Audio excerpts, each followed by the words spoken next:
Gentlemen, thanks so much for your time this morning. My name is Mark Schauer. I'm a public affairs specialist at U.S. Army Human Proving Ground. I want to talk a little bit about the very significant impact that YPG has. Impact on American troops, impact on our local community, both economically and socially. But before I start, let me ask, is anybody here a Korean War veteran? Quite a few. Thank you for your service, gentlemen. A few years ago, we had some veterans who served at the Chosin Reservoir visit our museum, Human Proving Ground.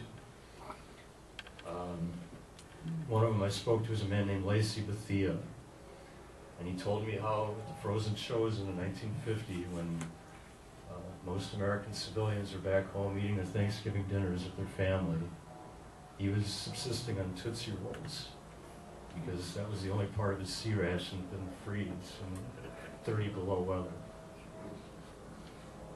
He told me about how their coats and boots were inadequate for the cold. He told me how at one point he had to urinate on the bowl of his rifle to unfreeze it. He told me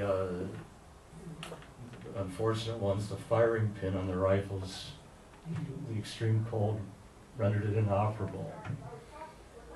This equipment that these men had was never tested in extreme environments before it was fielded to them. It was for that reason that Human Proving Ground, as we know it today, started to test every piece of equipment that a soldier or a Marine is going to put their hands on rigorously to ensure that it works anywhere in the world that they serve. And that's what we've been doing for over 60 years now at YPG. We test virtually everything in the ground combat arsenal. We don't test long-range missiles. We don't test anything nuclear or biological. But anything else that a soldier's likely to touch, use, drive, it probably came to YPG at some point or other. We test ground combat vehicles rigorously. We have over 200 miles of durability test courses. And these courses aren't like driving on I-5 from Oregon. These courses would destroy a civilian automobile. One example of a test is they try to drive it up a 60% grade, whatever vehicle it is. And the steepest grade on a civilian highway in this country, in the interstate, is 6%. This is 60%. Then drive it down from there, drive it through a fording basin, 3 feet of water, and then keep driving it for dozens of miles. Drive it till it breaks. We test artillery pieces.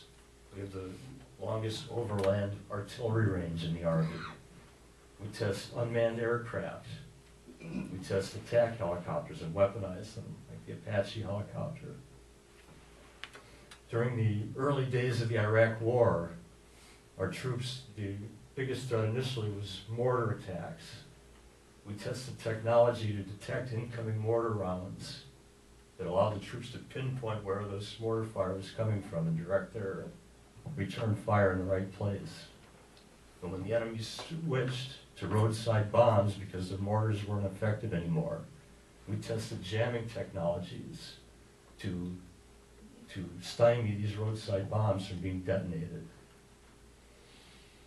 And this testing alone, the roadside bomb, jamming technology, saved hundreds, if not thousands, of American servicemen and women's lives. The capabilities we have include, for example, for unmanned aircraft, we have 6 runways to test unmanned aircraft. We have the most highly instrumented range for testing attack helicopters, weaponry. I mean, once it comes to YPG, it can fly, but we put weaponry in it. And if you think of the engineering involved to hold a helicopter steady in the air and fire a very powerful missile on target, it's quite an impressive feat that our engineers do. Now let me mention there's 6 test centers in the Army. Maybe you've heard of Aberdeen Proving Ground in Maryland. You might have heard of White Sands Missile Range in New Mexico, or Dugway Proving Ground in Utah. Of the six, YPG is the busiest and has been for the last 3 years, because we test a little bit of everything. And we test it not just here in Yuma, we test extreme cold weather durability testing at Fort Greely, Alaska. It's called the Cold Regions Test Center, that's under our jurisdiction. And we test things in the tropics, in countries like Panama and Suriname, to ensure that, for example, think about the very heavy mud in a rainforest. Could a military vehicle traverse that heavy mud the way it's supposed to? We ensure that it does before the troops get their hands on it. So, as you can see, we have a very, very strong impact on soldiers and Marines. But we also have a very strong impact on our community locally. Just strictly economically, we generate approximately $450 million, pump that into the local economy every year. About $160 million, that's payroll dollars. But beyond our economic impact, we have a very strong social impact on this community. I'll tell you a story about a man named Dunbar Norton. I don't know if you know him. He's from Oregon. He was drafted during World War II. After being discharged from World War II, he went to the University of Oregon, to ROTC. He was commissioned as an officer, and he wound up at Yuma Proving Ground as the executive officer. He was a lieutenant colonel. When he retired from the service, he stayed in Yuma.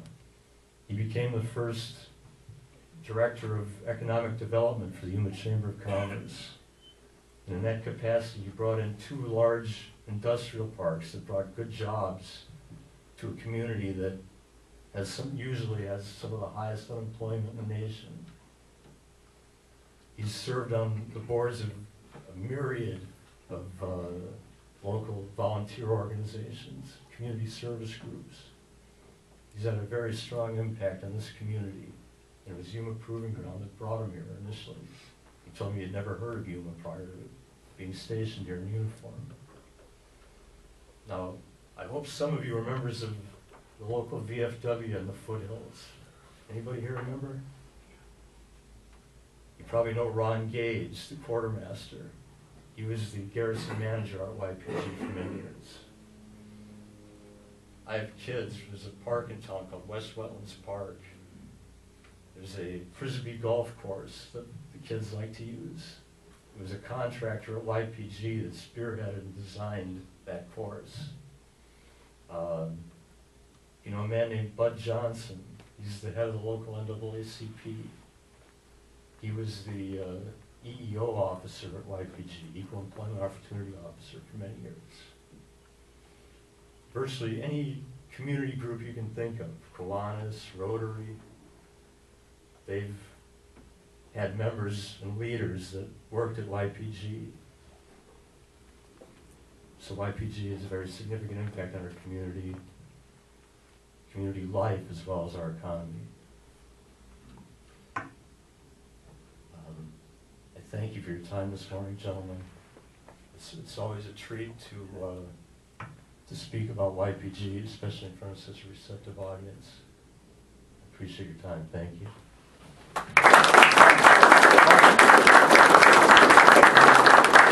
One more minute. As long as it's over, ready to go.